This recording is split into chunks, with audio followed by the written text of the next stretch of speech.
Ne visi lieli suņi ir bīstami, taču ir dažas suņu šķirnes, kas ir ļoti spēcīgas, ārkārtīgi aizsargājošas un grūti kontrolējamas, ja tās nonāk pie nepareiza saimnieka. Šajā video mēs uzzināsim par 20 spēcīgām suņu šķirnēm, kas var radīt nopietnus draudus, ja tās nav izgājušas pareizu apmācību un socializāciju. Bet pirms mēs sākam, lūdzu ierakst komentāros zem šī video, kāda šķirne ir tavs suns. Un ja tev vēl nav suņa, tad kāda šķirnes suni tu vēlētos audzināt? Tātad sāksim. Numurs 20. Spēcīgais itāļu Cane Corso. Cane Corso ir liels un muskuļots sargsuns no Itālijas. Tas cēlies no senajiem Molosera tipa suņiem, kurus agrāk izmantoja smagos darbos. Vēlāk tas kļuva par mājas un saimniecības sargu, palīgu lielopu ganīšanā un biedru lielo dzīvnieku medībās. Tā nosaukums Cane Corso parasti tiek saistīts ar nozīmi sargsuns vai apsardzes suns.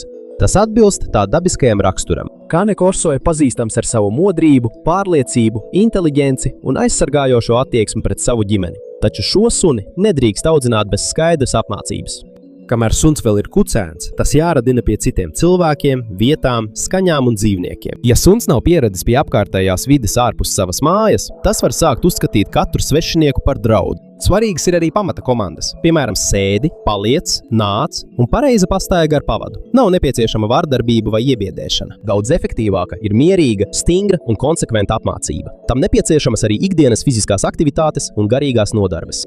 Ja suns vienmēr ir ieslēgts un tam nav ko darīt, tas var kļūt garlaikots, destruktīvs vai pārlieku teritoriāls. Nav uzticami precīzi dati par šīs šķirnes kodiena spēku. Taču ir skaidrs, ka Cane Corso ķermenis un žokļi ir ļoti spēcīgi. Ja suns zaudē kontroli, tas var radīt nopietnus ievailojumus. Pie pareiza saimnieka tas var būt mierīgs, lojāls un mīlošs. Taču ņemot vērā tā lielumu, spēku un izteikto sargāšanas instinktu, tas nav laba izvēle iesācējiem saimniekiem. Numurs 19. Turku neatkarīgais Kangals sargsuns. Kangals ir liels mailopu sargsuns no Turcijas. Tā uzdevums ir sargāt aitas un citus dzīvniekus no vilkiem, šakāļiem un citiem plēsējiem. Tas nav gan suns, kas dzen aitas noteiktā virzienā. Tas klusi uzturas tuvu ganāmpulkam un vēro apkārtni. Kad tas pamana briesmas, tas nekavējoties ieņem pozīciju. Bieži vien tas vispirms rej, lai iebiedētu plēsēju.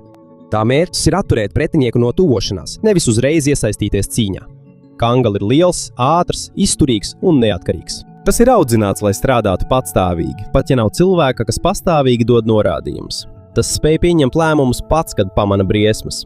Tā ir lieliska īpašība laukos, taču tas var kļūt par problēmu parastā mājā. Ja tam trūks socializācijas, tas var uzskatīt kaimiņu, viesi, piegādes kurjeru vai citu garām ejošu suni par draudu. Tas arī nav piemērots mazam dzīvoklim. Tam nepieciešama plaša un droša vieta, regulāras fiziskās aktivitātes un saimnieks, kurš saprot mailopu sargājošo šķirņu īpatnības. Bieži saka, ka Kangals ir suns ar visspēcīgāko kodienu starp visiem suņiem, taču nav neviena uzticama pasaules rekorda, kas apstiprinātu tieši 70,743 mārciņas uz kvadrātsolu, ko bieži redz internetā. Tomēr savā ģimenē un ar pazīstamiem dzīvniekiem tas var būt mierīgs un aizsargājošs. Taču šis suns nav tāds, kas uzreiz uzticis visiem. Tam ir rūpīgi jāiepazīstina ar jauniem cilvēkiem un jaunām situācijām. Pareizā vidē tas ir uzticams sargsuns. Taču, ja apmācība tiek atstāta novārtā, tā lielums un teritoriālisms var kļūt par nopietnu problēmu. Numurs 18. Spēcīgais un pārliecinātais Rotveilers. Rotveilers ir spēcīgs darba suns no Vācijas. Tās senči agrāk tika izmantoti ceļošanai kopā ar lielopiem.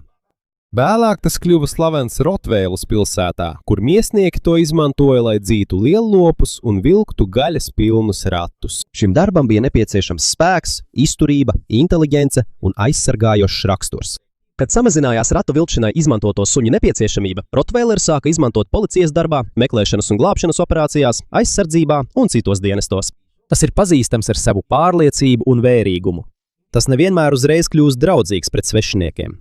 Parasti tas vispirms novēro un izvērtē jauno cilvēku. Tas dabiski aizsargā savu ģimeni un māju, taču tas nenozīmē, ka tam būtu jāiemāca būt agresīvam. Labi audzinātam Rotveileram jābūt mierīgam, savaldīgam un paklausīgam. Kamēr tas vēl ir jauns, tam jābūt pieredinātam pie viesiem, citiem suņiem, bērniem un dažādām vietām. Ir svarīgi arī uzraudzīt, ka tas ir kopā ar maziem bērniem. Pat ja tas tikai rotaļājas, tas var nejauši nogāzt kādu sava svara un spēka dēļ. Ir taisnība, ka Rotveilers parādās dažos ziņojumos par nopietniem suņu uzbrukumiem. Taču nepietiek tikai ar vērtēšanu pēc šķirnes nosaukuma. Svarīgi ir zināt, kā suns ir audzināts. Vai tas vienmēr ir bijis piesiets vai ieslodzīts, vai tas ir mācīts biedēt, vai tas ir slims vai cieš sāpes, un vai saimnieks ir atbildīgs. Kad liels suns zaudē kontroli, iespējamais kaitējums ir daudz lielāks nekā no maza suņa. Taču nav pareizi domāt, ka visi Rotveileri ir agresīvi.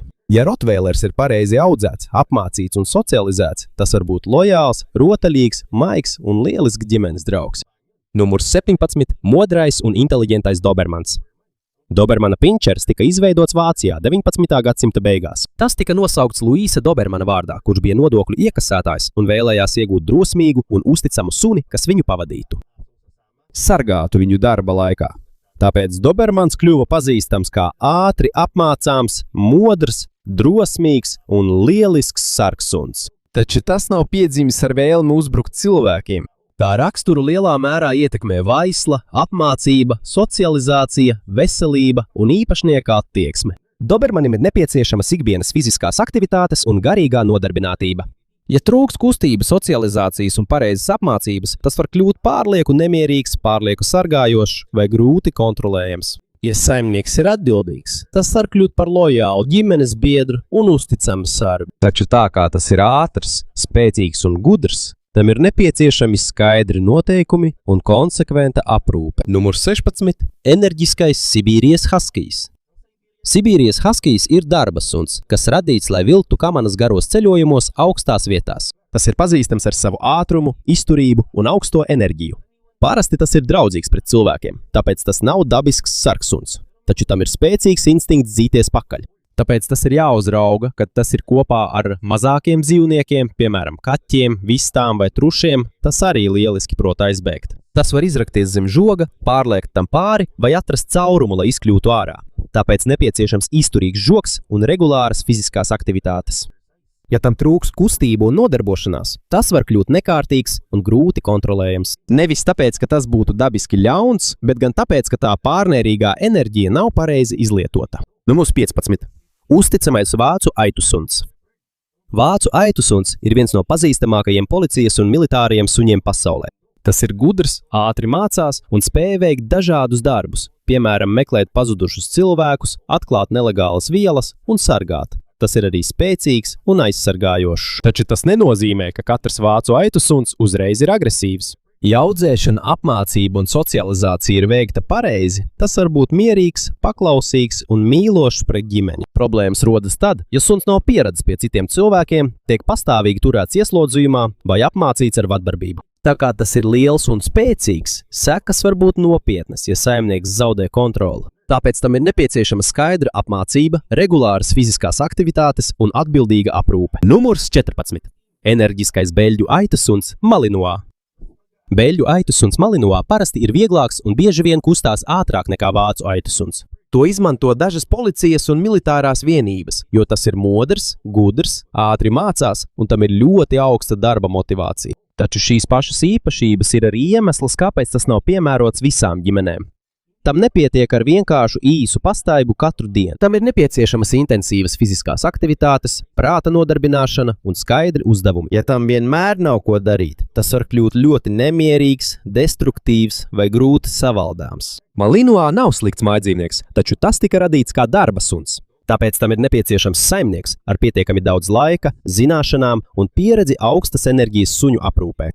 Numurs 13. Neprognozējamais vilka un suņa hibrīds. Vilka un suņa hibrīds ir mājas suņa un vilka pēcnācējs, vai arī no suņiem ar tuvu vilku izcelsmi. To ir sarežģītāk kopt nekā parastu suni, jo nav skaidrs, cik spēcīgi izpaudīsies savvaļas instinkti sunim augot. Daži var būt kautrīgi un vienmēr vēlēties izbēgt. Citiem var būt spēcīgs medību instinkts, teritoriāla uzvedība vai grūtības pakļauties parastai apmācībai. Arī katra hibrīda raksturs nav vienāds. Pat brāļiem un māsām uzvedība var ievērojami atšķirties. Ir vietas, kur šo dzīvnieku turēšana ir stingri ierobežota vai pilnībā aizliegta. Ir arī papildu problēmas ar trakumsērbjas noteikumiem. jo dažiem vilku hibrīdiem noteikumi atšķiras no parastajiem suņiem. Tāpēc tas nav piemērots parastai mājsaimniecībai, un to nevajadzētu turēt tikai tāpēc, ka tas izskatās skaists vai neparasts. Numurs 12. Spēcīgais būmastivs – sargs. Būmastivs tika izveidots Anglijā, lai palīdzētu medību uzraugiem notvert cilvēkus, kuri nelegāli medī lielās teritorijās. Toreiz bija nepieciešams kluss, drosmīgs un pietiekami spēcīgs suns, lai nogāstu un noturētu cilvēku līdz brīdim, kad ierodas sargs. Tāpēc būmastivs ir liels un muskuļots. Tas var arī dabiski sargāt māju un ģimeni, taču bieži vien tas ir mierīgs un mīļš, kad ir kopā ar pazīstamiem cilvēkiem. Izaicinājums ir tā lielums. Pat ja tas nav agresīvs, tas var nejauši nogāzt bērnu vai vecāku cilvēku, ja kļūst pārāk satraukts. Tam ir jāpierod pie apmeklētājiem, citiem suņiem un dažādām situācijām jau no mazotnes. Nav nepieciešama skarba apmācība. Visefektīvākā ir mierīga, stingra un konsekventa pieeja. Numurs 11. Lielo dzīvnieku mednieks – Dogo Argentīno. Dogo Argentīno ir liels un atlētisks suns no Argentīnas. Šī šķirne tika izveidota, lai grupās medītu lielus dzīvniekus, piemēram, meža cūkas un pumus. Tāpēc tas ir spēcīgs, drosmīgs un ar augstu medību instinktu. Nav pareizi teikt, ka tas vienmēr vēlas cīnīties, taču ņemot vērā tā medību izcelsmi, to nepieciešams rūpīgi kontrolēt, kad tas atrodas tuvumā mazākiem dzīvniekiem. Agrīna socializācija ir ļoti svarīga, lai tas iemācītos būt mierīgam jaunu cilvēku, vietu un dzīvnieku klātbūtnē. Tam nepieciešama arī regulāra fiziskā slodze un saimnieks, kurš spēj tikt galā ar lielu un spēcīgu darba suni. Ja tas tiek pareizi audzināts, tas var būt lojāls un mīļš. Taču tas nav piemērots saimniekiem bez pieredzes vai tiem, kuriem nav laika nopietnai apmācībai. Numurs 10. Spēcīgās gribas Presa Kanārio. Presa Kanārio ir liela un muskuļota šķirne no Kanāriju salām. To agrāk izmantoja lielopu ganīšanai un lauku apsardzei, tāpēc tas dabiski ir modrs, pārliecināts un piesardzīgs pret svešiniekiem. Šo suni nav vajadzības padarīt agresīvu, lai tas būtu labs sargsuns. Tam jau ir dabisks aizsarga instinkts. Svarīgi ir iemācīt tam paklausību, saglabāt mieru un pieņemt apmeklētāju un citu dzīvnieku klātbūtni. Tā kā tas ir smags un spēcīgs suns, saimnieks nedrīkst paļauties tikai uz fizisko spēku, lai to kontrolētu. Jau agrā vecumā ir jānodrošina pareiza mācīšana, staigāt pavadā, socializācija un pamatkomandu iemācīšana. Nav pareizi izmantot vardarbību vai tā saukto bara dominanci. Tas var pastiprināt bailes un agresiju. Pie pareiza saimnieka tas var kļūt lojāls un kontrolējams. Taču nepieredzējušam cilvēkam tā lielums, spēks un sargājošā daba var būt sarežģīta un bīstama kombinācija. 9. vietā – neusticīgais Fila Brasileiro. Fila Brasileiro ir liels un spēcīgs sagsuns no Brazīlijas. To agrāk izmantoja plaša zemju apsardzībai, pazudušu dzīvnieku meklēšanai un lielopu ganīšanai. Šī šķirne ir pazīstama ar savu ārkārtīgo lojalitāti ģimenei, taču tas ir arī dabiski piesardzīgs un neusticas svešiniekiem. Brazīlijā šo īpašību sauc par ojeriza, jeb dabiski izvairīšanos no svešiniekiem. Tāpēc šis nav suns, kuru viesiem vajadzētu vienkārši pieiet vai aiztikt. Pat suņu izstādēs tiesnešiem ir jābūt piesardzīgiem tuvojoties tam. Filam nepieciešama agrīna socializācija, drošs pagaums un īpašnieks ar plašu pieredzi lielu sargsuņu audzināšanā. Ar stingrību vien nepietiek. Īpašniekam jāprot mācīt mierīgi un konsekventi. Ja audzināšana ir pareiza, šis suns var būt mierīgs un uzticīgs ģimenei. Taču ņemot vērā tā lielumu un spēcīgo aizsarga instinktu, tas nav piemērots lielākajai daļai parasto mājsaimniecību.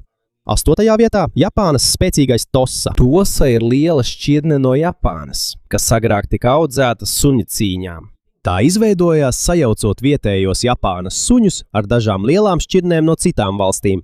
Tosa parasti nav trokšņains suns. Tosa ir pazīstams ar savu mierīgumu, pacietību, drosmi un savaldību. Taču tas var būt dominējošs un nepārāk draudzīgs pret citiem suņiem, īpaši, ja trūkst socializācijas. Katram Tosa sunim arī var būt ļoti atšķirīgs svars. Japānā audzētie Tosa parasti ir vieglāki, kamēr dažas līnijas citās valstīs ir daudz lielākas. Savas vēstures un spēka dēļ dažas valstis aizliedz vai stingri ierobežo Tosa turēšanu. Šī nav laba izvēle cilvēkiem, kuri pirmo reizi iegādājas suni. Šim sunim nepieciešama agrīna paklausības apmācība, laba socializācija un atbildīgs saimnieks, kurš spēj to kontrolēt bez vardarbības. Ne katrs Tosa automātiski ir agresīvs, taču, ja suns nav pareizi audzināts, tā lielums un spēks var kļūt par nopietnu apdraudējumu. 7. vietā aizsargājošais Dienvidāfrikas burbulis. Burbulis ir liels lauku suns no Dienvidāfrikas. To izmantoja, lai sargātu māju, ģimeni un lauksaimniecības dzīvniekus. Tāpēc tas dabiski ir modrs, pārliecināts un aizsargā savu teritoriju. Burbulis ir arī gudrs un spēj ātri pieņemt lēmumus, ja pamana kaut ko neparastu. Taču tas nenozīmē, ka to vajadzētu mācīt uzbrukt. Patiesais izaicinājums ir tā – izmērs un spēks. Ja tas neprot klausīt, to ir grūti savaldīt tikai ar pavadu vai fizisku spēku. Tam ir jāpierod pie apmeklētājiem, bērniem, citiem suņiem un dažādām vietām jau no mazotnes. Svarīgi ir arī nepārtraukti turpināt paklausības apmācību, ne tikai tad, kad tas vēl ir kucēns. Ģimenē tas var būt mierīgs, mīlošs un lojāls. Taču tā kā tas ir teritoriāls un tam ir spēcīgs sargsuņa instinkts, tas nav ieteicams iesācējiem saimniekiem. 6. numurs. Neatkarīgais Centrālāzijas aitu suns. Centrālāzijas aitu suns, ko sauc arī par alabaju, ir viens no senākajiem mājlopu sargsuņiem. Tūkstošiem gadu cilvēki Centrālajā Āzijā izmantoja šo suni, lai sargātu savus dzīvniekus no plēsējiem un zagļiem. Šī šķirne ir liela, izturīga un spēj strādāt gan lielā augstumā, gan karstumā. Tas nav tāds suns, kas vienmēr gaida pavēles. Šis suns ir audzināts tā, lai pats spētu domāt un pieņemt lēmumus, kad draudi tuvojas tā teritorijai vai dzīvniekiem, kurus tas sargā. Tāpēc tas var būt kluss, bet ļoti vērīgs. Tas arī dabiski ir aizdomīgs pret svešiniekiem un nav viegli pieņemt jaunus cilvēkus mājās. Tam nepieciešama plaša un droša teritorija, agrīna socializācija un saimnieks ar pieredzi neatkarīgu sarsuņu šķirņu audzināšanā. Tas nav piemērots mazam dzīvoklim vai ģimenei, kas vēlas tikai viegli kopjamu mājdzīvnieku. Pareizā vidē alabajs var būt mierīgs, līdzsvarots un uzticīgs. Taču, ja nav apmācības un skaidru robežu, tā spēku un teritoriālo raksturu var būt grūti kontrolēt.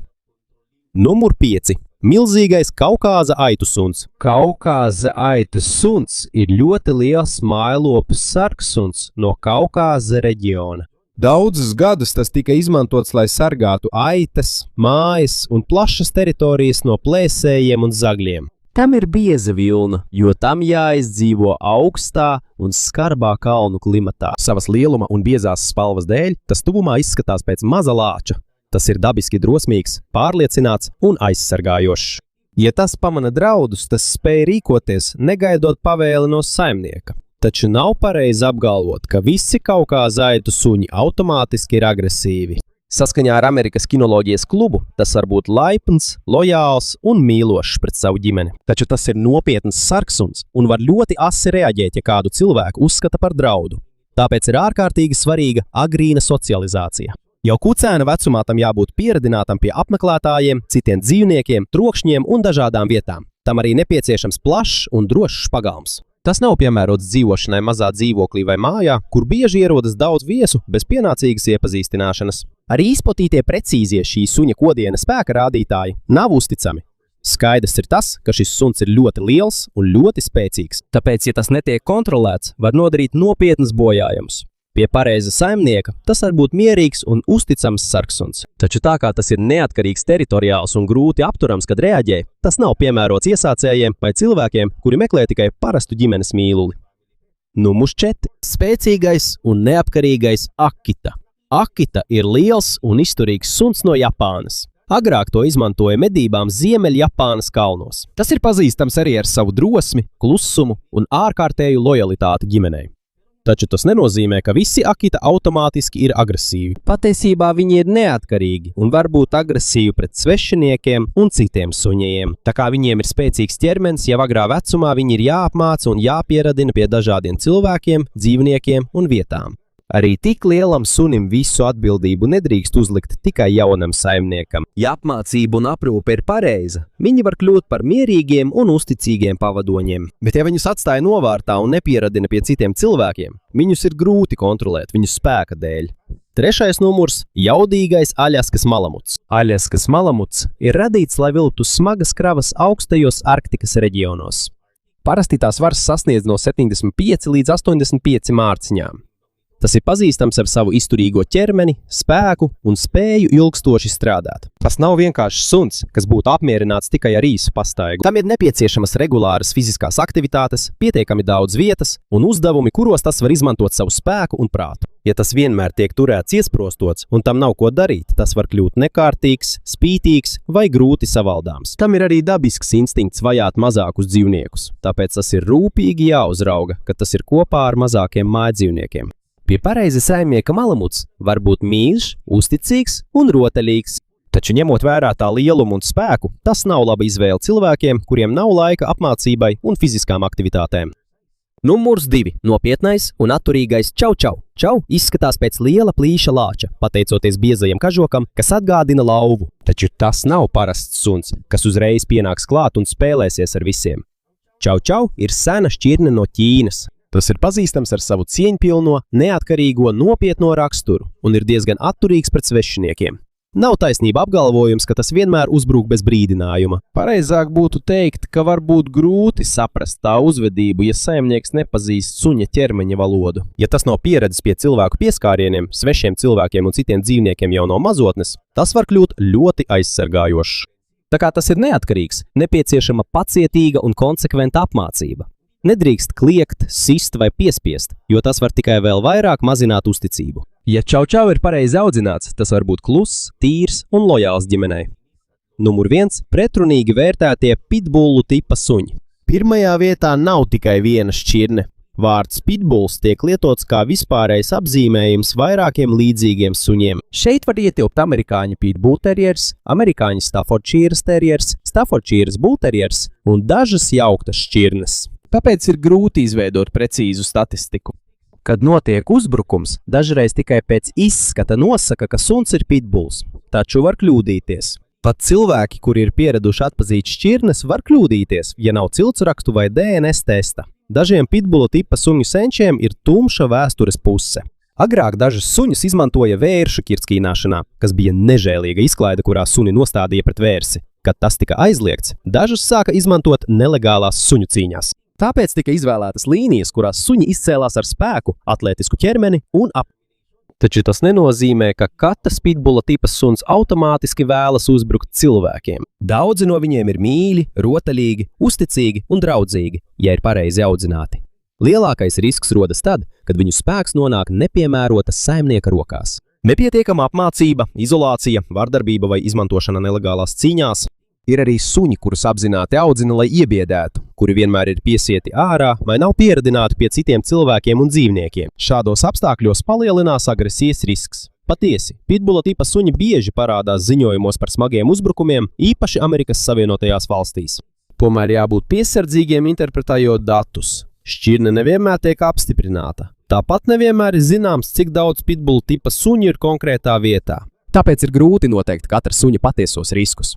Nav arī taisnība uzskats, ka pitbullam būtu īpaši spēcīgs žoklis. Pitbulla žokļa uzbūve būtībā neatšķiras no citu suņu žokļa uzbūves. Tas, ka suns neatlaiž uzreiz, var būt saistīts ar spēku, satraukumu, bailēm, apmācību vai konkrētā suņa raksturu. Ir vietas, kur pitbulla tipa suņi ir aizliegti vai stingri ierobežoti, taču joprojām tiek diskutēts, vai šķirnes aizliegumi ir efektīvi. Daudzi veterinārie eksperti uzskata, ka svarīgāk ir vērtēt katra suņa uzvedību un īpašnieka atbildību, nevis tikai šķirnes nosaukumu. Efektīvākai aizsardzībai pieder droši iežogojumi, pavadas noteikumi, bērnu uzraudzība, pareiza socializācija un ātra rīcība, ja parādās bīstama uzvedība. Tad kāpēc pitbullu tipa suņi ir pirmajā vietā? Ne jau tāpēc, ka katrs no viņiem būtu slikts, viņi ir pirmajā vietā, jo viņi ir vispretrunīgākā grupa runājot par suņu uzbrukumiem. Viņiem ir spēcīgs ķermenis, bieži viņi nonāk pie bezatbildīgiem saimniekiem un parādās daudzos nopietnu incidentu ziņojumos.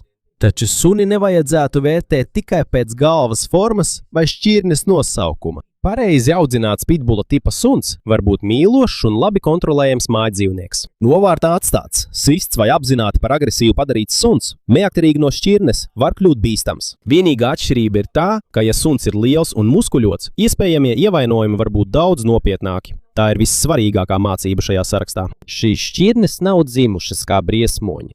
Lielākā daļa no tiem ir darba suņi, kas radīti, lai sargātu, medītu, vilktu smagas kravas un aizsargātu cilvēkus vai dzīvniekus. Taču tiem piemīt izmērs, spēks, enerģija un instinkti, kas nepieciešami šiem darbiem. Ja viņi nonāk pie nepareiza saimnieka, bez apmācības vai ar nepietiekamu socializāciju, šī kombinācija var kļūt bīstama. Tāpēc pirms iegādāties spēcīgu suni, nepietiek tikai apbrīnot tā izskatu. Ir jāzina tā patiesais raksturs, vajadzības, spēks, izmaksas un apmācības līmenis.